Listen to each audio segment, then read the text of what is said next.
திருப்புவனத்தில் இப்போ அந்த lockup death நடந்திருக்கு. எப்படி பார்க்குறீங்க? இந்த துணிச்சலை கொடுத்தது யார் தெரியுமா?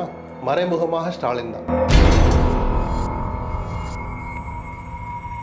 அதிகாரிகள் பிடிக்குள்ள இவர் போயிட்டாருன்னு நான் ரொம்ப நாளாக சொல்லிட்டு இருக்கிறேன். வக்காலத்து வாங்குறதை தவிர இவருடைய மௌனம், அந்த பயம் இந்த ஆட்சியில் துரதிர்ஷ்டவசமாக முதல் நாளிலிருந்தே இல்லை. அடிச்சவன் அந்த 6 பேரா இருக்கலாம். தலைகுனியது யாரு? திராவிட மாடல் அரசை நடத்துகிற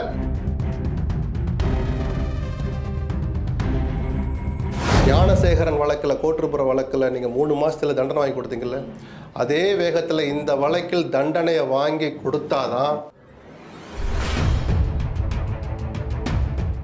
மாற்றுக்குரல் நேர்கள் அனைவருக்கும் வணக்கம். இன்று நம்முடைய விருந்தினராக மூத்த பத்திரிகையாளர் எஸ்பி லட்சுமணன் அவர்களை நேர்காணல் காண இருக்கிறோம். வணக்கம் சார். வணக்கம். திருப்புவனத்தில் இப்போ அந்த லாக்அப் டெத் நடந்திருக்கு. விஜய் அவர்களும் அறிக்கை விட்டுருக்கிறாரு. இன்னைக்கு எடப்பாடி அவர்களும் அதை சிபிஐ விசாரணை கொடுக்கணும் அப்படின்ட்டுருக்காரு. சிஎம் அவர்களும் இன்னைக்கு அதுக்கு விளக்கமும் கொடுத்துருக்கிறாரு. அப்படிங்கும்போது இது எப்படி பார்க்குறீங்க? இந்த முதல் ஆறுதல் நடந்த சம்பவத்தை மறைக்கிறதுக்கோ அல்லது ஏதோ வியாகியானங்கள் சொல்லி நியாயப்படுத்தவோ இந்த அரசு முயறலைங்கிறது முதல் ஆறுதல். ஆனால் இந்த சம்பவமே ஒரு கரும்புள்ளி தான். அவர் தற்காலிக காவலாளியாக வேலை செய்கிற ஒருத்தர் எவ்வளோ ஏழ்மையில் அந்த வேலையில் போய் சேர்ந்திருப்பான். இந்த இந்து சமய அறநிலையத்துறையின் கட்டுப்பாட்டில் இருக்கிற கோயில், ஜஸ்ட் லைக் நீங்களும் நானும் வாட்ச்மேன் வேலை விரும்பினா கூட போய் கொடுத்துட மாட்டான். யாரையே கையை காலை பிடிச்சி காசுகளை கொடுத்து தான் அந்த வேலைக்கு சேர்ந்திருப்பான். அவர் தவறு செய்ததாக வைத்திருந்தாலும் கூட, நகையை அவர் திருடியதாகவே இருந்தால் கூட, அந்த உயிரை பறிக்கிற அளவுக்கு அவர் அடிக்கணுமா? அவருடைய உயிர் அந்த 8.5 பவுன் தானா மதிப்பு? சொல்லுங்கள். அந்த அடித்த காவலர்கள் 6 பேர் இருக்காங்க. அவங்களுடைய அண்ணன், தம்பி, அக்கா, தங்கச்சியை கட்டி கொடுத்த வீட்டுக்காரங்க, மாமன், மச்சனன், அந்த இடத்துல அவங்கள நினச்சி பார்த்து ஒரு நிமிஷம் அடிச்சிடக்கூடாதா?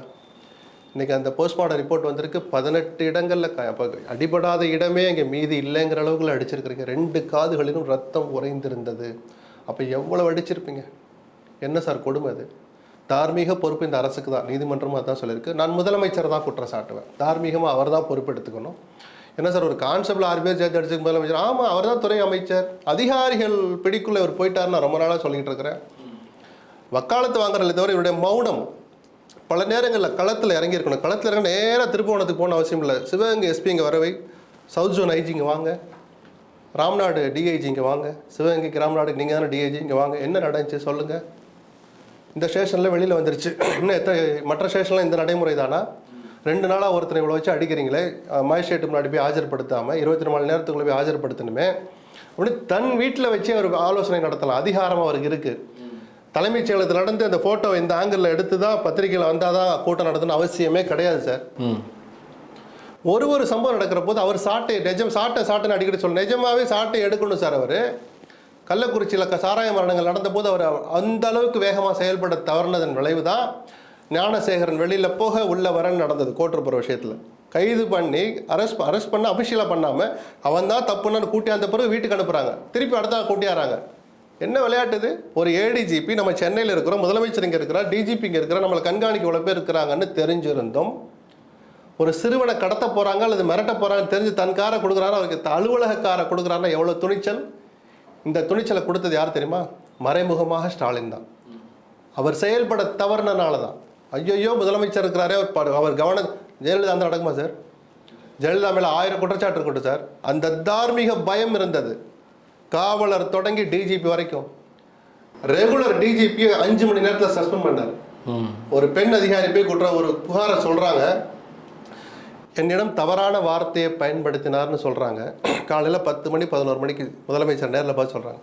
சாயங்காலம் 4:30 மணி 5 மணிக்கெலாம் சஸ்பென்ஷன் ஆர்டர் வந்துச்சு சார். Regular DGP. அதாவது இது ஒரு சாதனையா சார்னு கேட்கலாம். ஒருவர் புகாருக்கு ஆளானாலும் எவ்வளவு பெரிய இடத்தில் இருந்தாலும் தப்ப முடியாதுங்கிற மெசேஜ் அன்னைக்கு ஜெயலலிதா கொடுத்தனால தான் 2ஆம் நிலை காவலர் வரைக்கும், கான்ஸ்டபிள் வரைக்கும் அன்னைக்கு ஒரு பயத்தோட வேலை பார்த்தாங்க. அந்த பயம் இந்த ஆட்சியில் துரதிர்ஷ்டவசமாக முதல் நாளிலிருந்தே இல்லை. அதற்கான பலனை தான் இன்னைக்கு முதலமைச்சர் அனுபவிக்கிறார். அடித்தவன் அந்த 6 பேராக இருக்கலாம். தலைகுனியது யாரு? திராவிட மாடல் அரசை நடத்துகிற திராவிட நாயகர் என்று சொல்லிக்கொள்கிற, ரைட்டு, மற்ற விஷயங்கள் அதுக்கு பொருத்தமாக இருக்கலாம். அந்த திராவிட நாயகர் இன்னைக்கு தலை குனிந்து நிற்கிறார். காரணம் எது? அவரே தான் மறைமுகமாக அந்த தார்மீக பயத்தை ஏற்படுத்த தவறியதன் விளைவை இன்னைக்கு அவர் அனுபவிக்கிறார். இனிமேலாவது ஒரு முக்கியமான சம்பவங்கள் நடக்கிற போதெல்லாம் முதலமைச்சர் தலையிட்டு விசாரிக்கிறார்னு தெரிஞ்சாலே மற்ற அதிகாரிலாம் பயந்து நடுங்குவா சார். அந்த பயத்தை ஏற்படுத்த வேண்டிய நேரம் வந்துடுச்சுன்னு தான் நான் பார்க்குறேன். 1 மற்றபடி இந்த வேகத்தை, சம்பவம் நடந்த பிறகு இந்த அரசு நடந்துக்கிற விதம் விமர்சனத்துக்குரியதா இல்லை. சிபிஐக்கு மாற்றணும் அப்படிலாம் கேட்குறாங்க. அதெல்லாம் நீதிமன்றம் தலையிட்டு ஏதோ பண்ண போகிறாங்க. சிபிசிஐடி விசாரிக்கிறாங்களோ, சிபிஐ விசாரிக்கிறாங்களோ, யார் வேணாலும் விசாரிக்கட்டும்.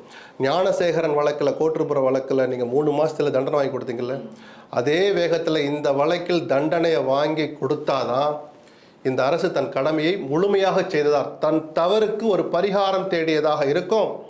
தமிழ்நாட்டில் ஆட்சிகளுக்கு சம்பந்தம் இல்லாமல் திமுக, அதிமுக, விஜய், சீமான் யார் ஆட்சி செஞ்சாலும் நம்ம தப்பு பண்ணால் தண்டனை நிச்சயங்கிற அந்த பாடத்தை ஒட்டுமொத்த காவல்துறையினருக்கும் கொடுக்குற ஒரு பாடமாகவும் அது இருக்கும்.